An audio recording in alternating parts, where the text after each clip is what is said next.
It's Luke Howard Live!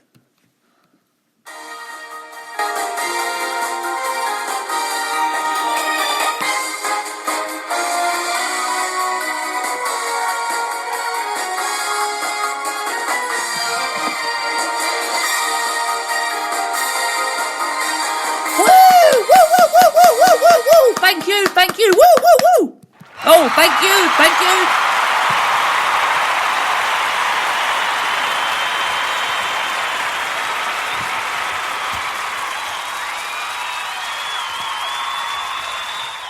Oh, thank you so much. Thank you. Hello. Afternoon. Welcome to Britain's brightest, best radio show. It's great to have your company as always. My name's Luke Howard, and I'll be happy if you'd like to. We'll get to that in a minute. But first, I hope everyone is well. We're second day into the week already, and as always, as I usually say on a Tuesday, where is the time gone? Tuesday already. Yeah, so it's great to have your company, as always. Got lots to look forward to on the show, and we've got lots to talk about as well. But first of all, let me tell you how you, dear listener, can get in touch with the show today. You can email the show. It's GaryJHoward68@hotmail.com. You can also get in touch with my emails as well, which is 345-457@student.hrc.ac.uk. You can also find me on Instagram. It's the Luke Howard fan page. It'd be great if you could add the show on there. It really would. You can also get in touch with my colleague Michael Walker. His emails is 34477@student.hrc.ac.uk. He presents on Fridays, but he's got his show this afternoon, the I Do My Neighbour's Garden show, so do stick around for that, because he'll be on straight after the show, would you believe, at 1:15. Isn't that going to be great? So I'll go off at 1:15, and then he'll come in at 1:15, and then he'll present his the I Do My Neighbour's Garden show. Will it be around about that time-ish?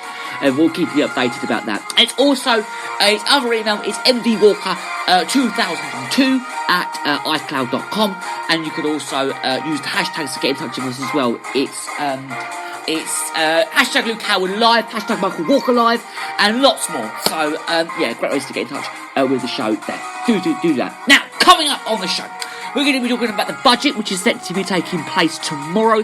The Chancellor's going to be setting out an announcement of 400 million quid for, of course, the arts sector. And we're also going to be talking about Ant Middleton, who's been axed by Channel 4 over personal conduct. And we're also going to be talking about one more piece of story, and that's Titan Painting, which is now in Lethbridge Church. Well, that sounds interesting. That really does. Do stay tuned for that.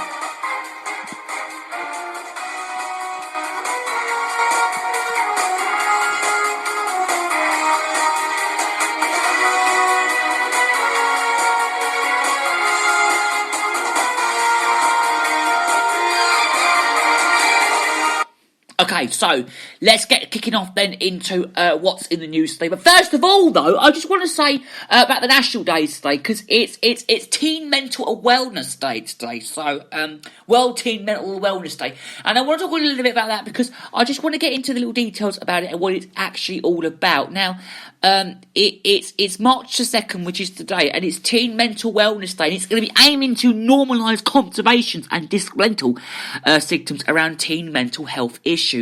And of course, according to the American Physical Association, Gen Z has the worst mental health of any generation. However, though, teens are dedicated to making a difference. According to a U Pulse, 64% of Gen Z say that they want to achieve a healthier lifestyle for overall happiness, including a stronger self-care routine. Also, 94% of consider mental health very important to their well-being. Unfortunately, it's also raising awareness about mental health, and the importance of self-care can also help improve an entire generation's mental wellness. And I just want to put the word out there about teen mental health awareness, and it's actually this very week. So I think they're going to be a lot of things people have actually been talking about that. Now, I want to just say about the Duke of Edinburgh. Now, I want to wish him all the best here at Luke Howard Live. All the team here, we all hope, that he's going to be okay, because he has been sent to another hospital. So our thoughts, of course, are with the Queen and the royal family. We haven't actually found out what's actually happened about him yet. All we know is that he's actually been to another hospital, and we hope he's going to be getting well soon. So everyone here, we wish him a very speedy, well recovery. And yeah. Okay, so let's kickstart. We're talking about then what's in the budget for tomorrow. I've got all the details about what they're going to be covering tomorrow, because I think they're going to be talking about art sectors is one of them, and that's one of the things I do want to talk about because it is the budget tomorrow. And Rashid Sunak is going to be putting out a pledge of 150 million to help communities take over pubs. Now, meanwhile, the former Conservative leader, this is Lord Hague, he said that some businesses need personal taxes and must go up to improve public finances during the recovery. But Labour argues that council tax have been rising, and it's also set for April, and it's all going to be scrapped. Apparently, it's all going to be scrapped. And Labour argues that council tax rises, of course, are going to be then. And Mr Sunak is repeatedly planning to increase a corporation tax as much as 25% from the current 19%. Now, but some Conservative MPs are warning that they will resist this or any similar moves. And Business Secretary Patrick Hartswick has also signalled the Chancellor would also announce a further extension for a furlough scheme, telling Radio 4's Today programme the focus was no providing support for businesses and families. He also added that they would perhaps be an extension of the reduced 5% of the VAT for the hospitality sector beyond the end of this very month. There's always going to be every chance that the economy can bounce back and then see a strong growth at the end of this year.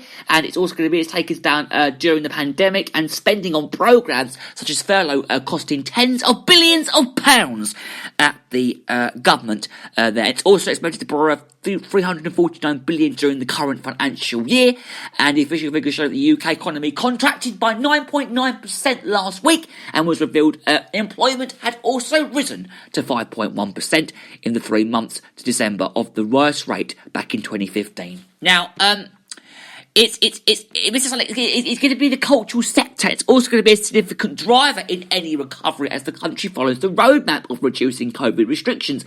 It's also going to be expected to put an extra of 300 million into the 1.57 billion cultural recovery fund, and England's museums and cultural bodies are all going to be receiving a 90 million. And apparently it's going to be keeping going until they can open their doors on the 17th of May, which isn't really that long, really, if you think about it. It's only around about 2 months. I mean, it seems like a hell of a way, but it's not really that long. But it's all, I'm going to remember this, I'll be remembering on the 17th of May. I'll say to myself, oh my God, I remember when I mentioned that show on the 2nd of March, which is today. But 18.8 million provided for the community cultural products, and 77 million are all going to be going to developed administrations up in Scotland and Wales and Northern Ireland to provide cultural groups with a similar backing. And it's also said that arts and culture employed more than 700,000 people across the UK, adding he was committed to ensuring that they could all be catered with audiences in the months and years to come as well. The Chancellor is also going to be he used his budget speech to deliver 150 million community ownership fund to allow pub goers to bid up to 250,000 to save their favourite local. And English cricket will receive a significant chunk of a new 300 million summer sports recovery package. And the Lord Hague warned that after 12 months of heavy public borrowing to pay for furlough and other schemes, and taxes would all have to rise as well. In the Daily Telegraph, he said it plans me to say after spending much of my life arguing for lower taxes, and that it actually has reached the point where at least some business and personal taxes have to all go up. Now, as an MP though, Lord Hague, he represented Richmond in West Yorkshire, in the West Yorkshire Dales, and the spending of the Wensleydale, Swavendale, and much else besides. Now, it also significant here in the Senate was also forced to grapple with the colossal economic consequences of a pandemic within weeks of becoming Chancellor. Now, a year on with early evidence, the medical emergency is beginning to warn, and a bleak economic progress hands heavy. Now, vast borrowing, giant amounts of debt, and a huge political question: should also taxes go up to pay for it as well? Apparently, but is that that's a question they're asking, though, isn't it? I mean, that is the question. But at the weekend, the former Conservative Chancellor Lord Clark, he said that now the former Tory leader Lord Hague had said that yes as well. And he had also said that the world level of people about the Chancellors was also a phase, and on tomorrow we're all going to find out what he means by that. And actually I am going to spend my afternoon tomorrow watching that budget because I really want to see what they're actually going to be talking about tomorrow. I think they're going to it's tomorrow. What time is it on tomorrow? It's usually on about 12:30, isn't it? It's on usually about 12:30. So we'll keep you updated on the show tomorrow. We'll talk a little bit more about it on tomorrow's show. But it's some Conservative MPs, including former Brexit Secretary David Davis. He had warned against apparently tax rises. Apparently, is that right? Tax rises? Are we sure? Well, apparently that's what it says. But potential Tory rebels have all been told that they have to risk being expelled from the parliamentary party if they vote against the budget. Now, she also used a speech yesterday on Monday to argue that now is not the time, apparently, for tax rises, and but signalled they could not support an increase in corporation tax in apparently our future. So, there you go. I've said it all there. I've covered it all. So I think we'll have to leave that one there, I think, and move on.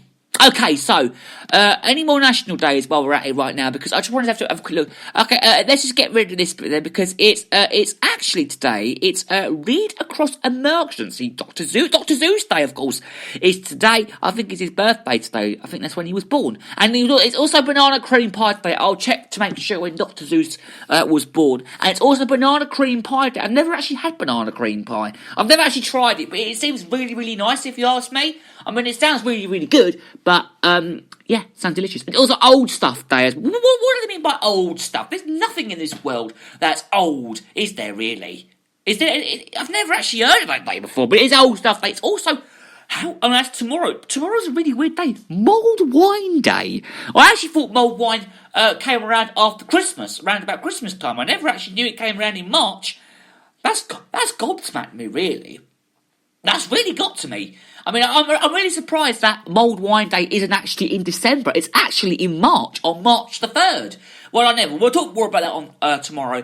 But, yeah, it's Old Stuff Day, Banana Cream Pie Day, Dr. Seuss Day, and Teen Mental Wellness Day. Now, coming back to the news, because I want to talk a little bit more, I want to talk about Anne Middleton, because apparently he's been axed by Channel 4 over personal conduct. Now, he has also said that he's not going to be working with Anne Middleton again due to his personal contact. Now, last year, the SAS Who Dares Wins star faced criticism over comments about the Black Lives Matter protests and COVID as well in a statement. Channel 4, as the channel has said, it did actually become clear that their views and values are not aligned. Now, he has also posted saying that he's really excited about the future and what's coming this year. Who Dares Win star says that civilians put through grueling military training exercises to test their physical and mental strength.